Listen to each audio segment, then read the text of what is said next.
साथियों नमस्कार, स्वागत है आपका एक और इस नई वीडियो में और आप देख रहे हैं बिग इंडिया टीवी। साथियों सबसे बड़ी खबर है वर्तमान की, जो बिहार के अंदर हालात राजनीतिक उथल पुथल जारी है। आखिरकार नीतीश कुमार को क्यों तोड़ा गया? जो गठबंधन बना हुआ था आरजेडी और जेडीयू का बिहार के अंदर, वो गठबंधन क्यों तोड़ा गया?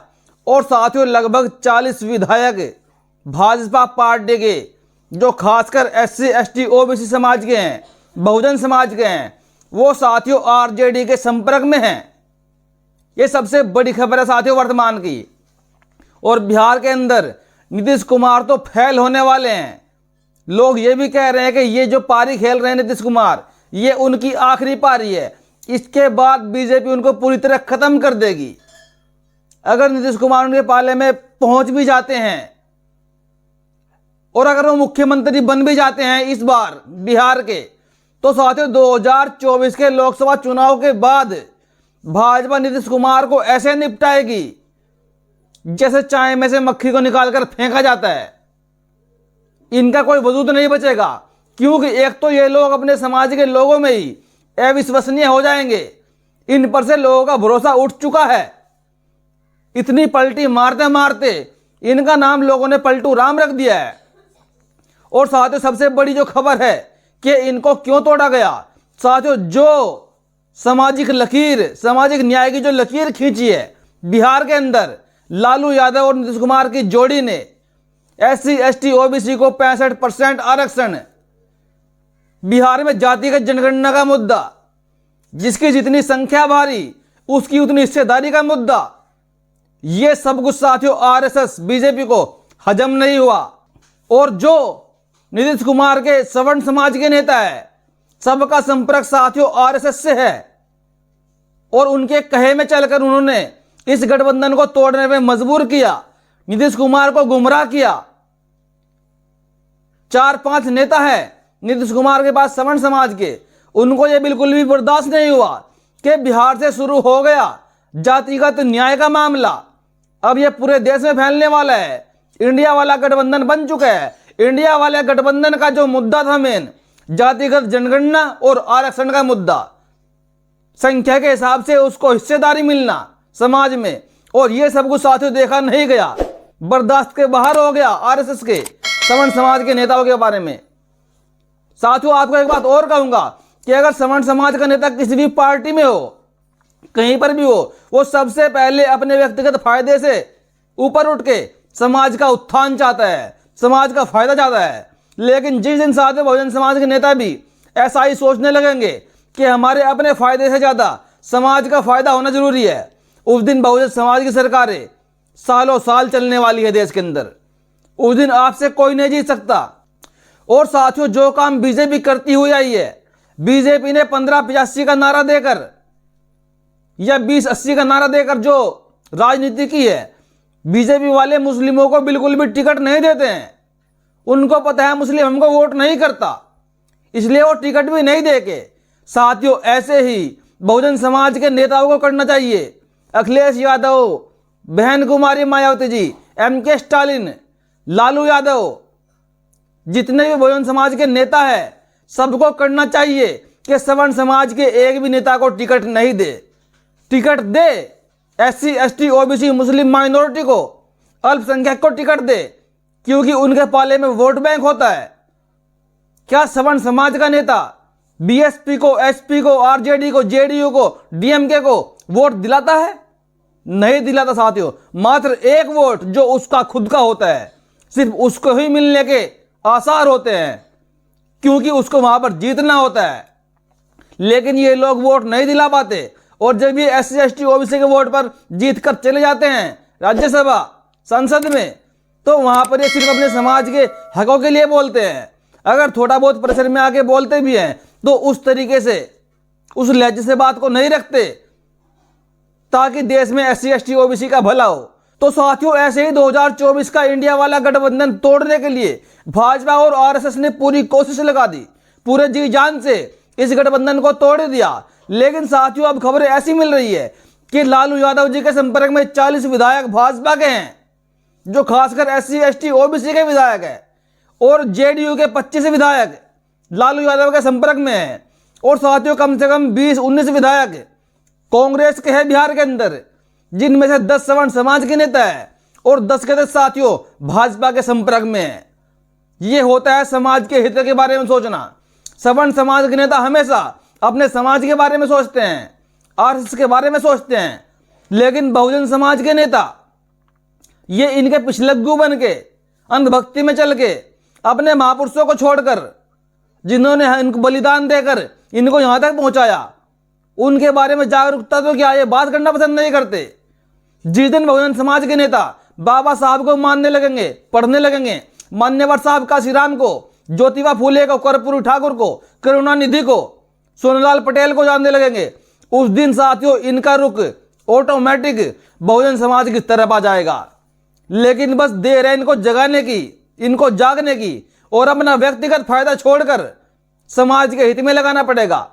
और जो बड़ी लकीर जेडीयू और आरजेडी ने खींची थी, नीतीश कुमार को गुमराह करके उस लकीर को तोड़ दिया गया, उस मुद्दे से भटका दिया गया। क्योंकि देश में अगर एक गठबंधन बन जाता इंडिया वाला, तो देश में बहुत बड़ी क्रांति हो जाती, पूरे देश में सबको आरक्षण मिल जाता, अनुपात के हिसाब से नौकरियां मिलने लगती। बिहार में 2.5 लाख नौकरियां नीतीश कुमार ने, आरजेडी ने दी, और इसी बात से साथियों आरएसएस खपा हो गई। बिहार के अंदर से जो लहर चली थी साथियों, उस लहर से देश के अंदर राम मंदिर का मुद्दा फीका पड़ गया और सबने जाति की जनगणना की बात की, नौकरियों की बात की और ईवीएम को बैन करने की बात की। साथियों अब तो ऐसा करना पड़ेगा, चाहे कांग्रेस को भी छोड़ना पड़े, बीजेपी तो अलग है ही। देश के बहुजन समाज के दलों को एक होकर गठबंधन करना पड़ेगा और इनसे लड़ना पड़ेगा। अगर कांग्रेस आना चाहती है तो कांग्रेस को भी मिला लीजिए, लेकिन जो बागडोर होगी वो बहुजन समाज के नेताओं के हाथ में होनी चाहिए।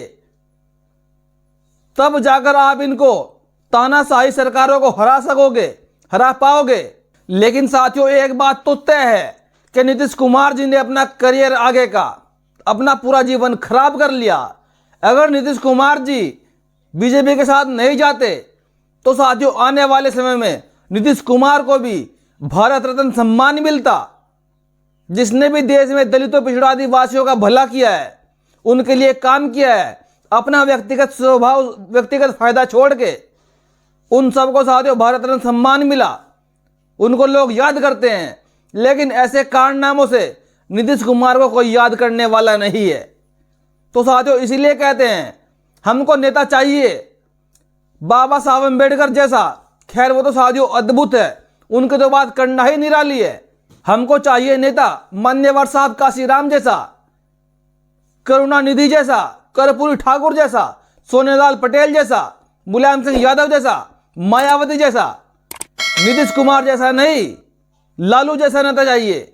लेकिन जैसे कि नीतीश कुमार ने अपना रंग बदल लिया, 4 मनवादी नेताओं के बहकावे में आकर एक बने बनाए आंदोलन को, जिस आंदोलन से देश के करोड़ों दलितों, पिछड़ों, आदिवासियों, माइनॉरिटियों के भविष्य की बात होनी थी, बात हो रही थी, इनको इनका हक मिलने जा रहा था। लेकिन 4 सवर्ण नेताओं के बहकावे में आकर साथियों नीतीश कुमार ने गठबंधन तोड़ लिया और बीजेपी के पाले में चले गए। उनको दिखाया गया लगातार, एक एक करके उनसे मिलते रहे सवर्ण समाज के नेता, उनको गुमराह किया गया कि देखिए साहब बीजेपी सर्वे में देश में आगे चल रही है, इसीलिए गठबंधन में रहने का कोई फायदा नहीं है, आप भी बीजेपी से सरकार बना लो मिलकर। एक सवाल और भी तो बनता है, अगर बीजेपी आगे चल रही है तो फिर उनको नीतीश बाबू की जरूरत क्यों पड़ गई? क्योंकि आरएसएस जानता है अगर ये जोड़ी कामयाब हो गई इस बार 2024 में इंडिया वाले गठबंधन की, तो फिर आरएसएस कम से कम साथियों आगे आने वाले 500 सालों के लिए मिट्टी में मिल जाएगा, तहस नहस हो जाएगा, कोई वजूद नहीं बचेगा। क्योंकि जब जब सत्ता बहुजनों के हाथ में होती है, उन्होंने देश के गरीबों, पिछड़ों, आदिवासियों का भला किया है। और जब जब सरकारें मनुवादियों की आई है, कांग्रेस और बीजेपी की आई है, इन्होंने देश को लूटा है और सिर्फ लूटा है। जब से बीजेपी आई है तब से आपने देखा होगा जब भी नौकरी निकलती है, वैसे तो निकली नहीं लेकिन जब भी थोड़ी बहुत निकलती है, अब साथियों बीजेपी ने, केंद्र सरकार के रेलवे ने नौकरी निकाली है। चुनाव है लोकसभा का 2024 का, और नौकरी कितनी निकाली साथियों? मात्र 2500 नौकरियां। बीजेपी के राज में रेलवे की मात्र 2500 नौकरियां, जहां देश में 2.5 लाख नौकरियां निकलनी चाहिए थी रेलवे की, वहां बीजेपी साथियों 2500 नौकरियां निकाल रही है। मात्र 2500 नौकरियां। देश में कई करोड़ युवा बेरोजगार है, कई करोड़ युवाओं को मात्र 2500 नौकरियां देगी बीजेपी सरकार। इनको तो शर्म भी नहीं आती कि हम क्या कर रहे हैं। लोग हम पर हंसेंगे, तैयारी करने वाला प्रत्येक युवा इन पर हंस रहा है और इनकी चाल को समझ रहा है। 2500 नौकरियां मात्र केंद्र सरकार ने रेलवे की। बीजेपी से पहले अगर बात करें गठबंधन की सरकार की, जो कांग्रेस की, जिसमें बहुजन समाज के नेताओं का रोल शामिल था, जब साथियों हर साल 2.5 लाख नौकरियां रेलवे की निकलती थी, 2.5 लाख नौकरियां, और ये निकाल रहे हैं 2500 नौकरियां। इतना बड़ा घोटाला देश में, आखिर ये लोग पैसे को लेकर जाएंगे कहां? अगर आप एक सर्विसमैन को 50,000 नहीं दे सकते, 70,000 नहीं दे सकते, तो आप उसको 30,000 दो।